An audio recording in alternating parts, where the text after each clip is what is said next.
Have you noticed the biggest brands in the world all run webinars? There's a reason. They're insanely profitable. I've run over 5,000 webinars over the past 11 years and helped generate millions of dollars in revenue. And today, I'm going to show you the exact system we use to increase profits by 30 to 40% for any business when we run webinars, and how you can use it even if you're short on time or don't want to spend money on ads. Let's start by looking at what two of the biggest brands in the world are doing right now to grow their business. So the first is McKinsey, and then you also have HubSpot. They're both doing this one thing to attract clients. So what are they doing and how can we take advantage of it? So let's take a look at McKinsey. If you go to their website, one of the key tabs that they have is featured insights. When you click on it, you're going to see so much rich content here: blog posts, reports, podcasts, live events, online events, interviews. They have like their key senior executives come on and share insights on what they see happening. Now, if you take a look at HubSpot, one of the main tabs that they have on their website is resources. Here, you're going to see the same thing: education, tools, reports, events, online and offline. So why is it they're sharing their best insights with the world? It's to get sales. It's to generate revenue, right? Let's not kid around about that. A study from Conductor found people are twice as likely to buy right after consuming helpful and educational content from a brand. And if you sell expensive services like McKinsey, anything over 10,000, this is even more important. So how do you build this for your business, even if you don't have a big marketing team or a budget? Well, the foundation for this strategy is really quite simple. It's consistently creating high quality content. Content so good, your industry can't ignore it. Now, the best way you can consistently provide value is running a monthly webinar. There are two reasons this will help you grow your business and get you more clients. The first is people buy from people that they trust. And the fastest way to build trust is face-to-face meetings, but they're expensive, right? Running an event is extremely expensive.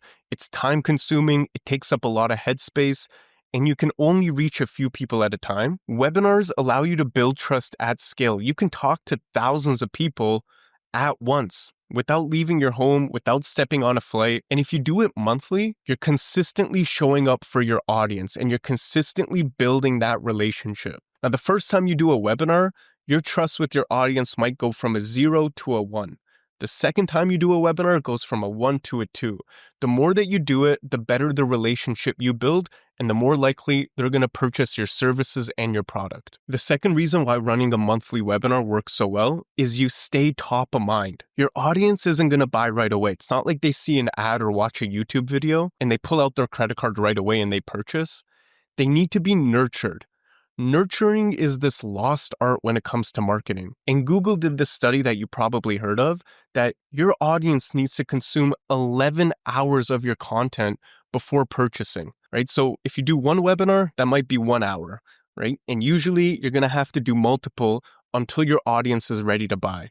When I worked at a financial coaching company, the average time it took for a consumer to turn into a client was 4 webinars in 6 months. So in summary, step number 1, commit to a monthly webinar. Step number 2 is choosing the right topic so people actually show up for your webinar.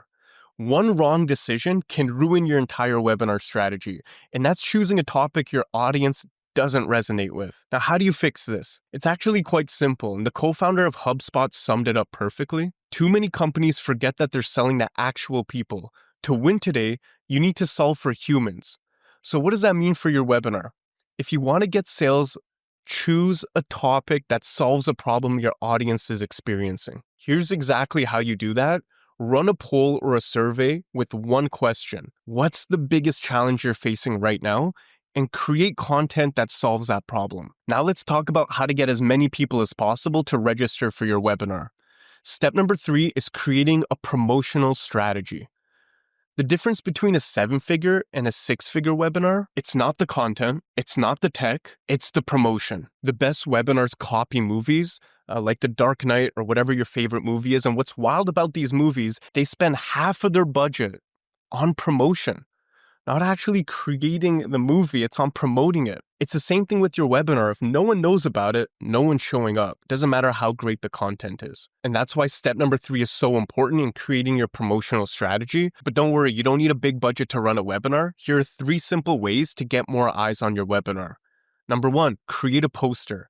Think of it like a movie poster. It should grab attention instantly. It should show the value, include the topic, the date, the time, and most important, why they should care. Here's an example from a mental performance coach we recently worked with. It's clear, it's clean, and very hard to ignore. Next is leverage your existing audience. You don't need ads. You already have people who trust you. Email them, message them, warm outreach to them, build up the hype. Next is you want to automate your reminders with Zoom because people forget and they're busy.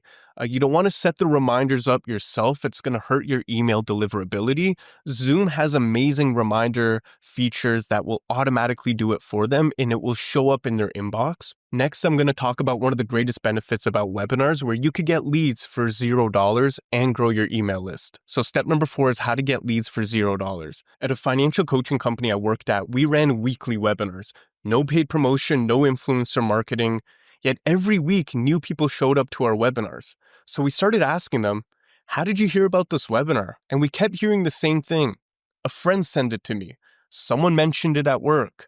I got it shared in a Slack group. Then it clicked for us. People were talking about our webinars and sharing it, recommending it without us asking and without us knowing. Why? Because it was actually good. It solved real problems. It gave clear, actionable steps. We provided great resources. It was engaging. That's the real opportunity most people miss with webinars, is creating an experience that's worth sharing.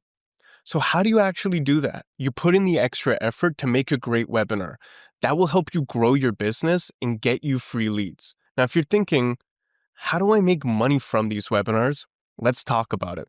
Step number 5 is how to get sales from your webinar. Why do so many businesses struggle with turning webinar registrants into sales? Well, most of the time, they don't know how to, or they don't want to. Just last week, I spoke with 2 different founders. One of them said, I don't want to sell at all. The hard close is off brand, and I don't want to put that pressure on my audience. The other said the exact opposite. I'm here to sell aggressively. I want maximum conversions. So here's the thing. There's no perfect or right way to close. It has to match your style, your brand, and your comfort level.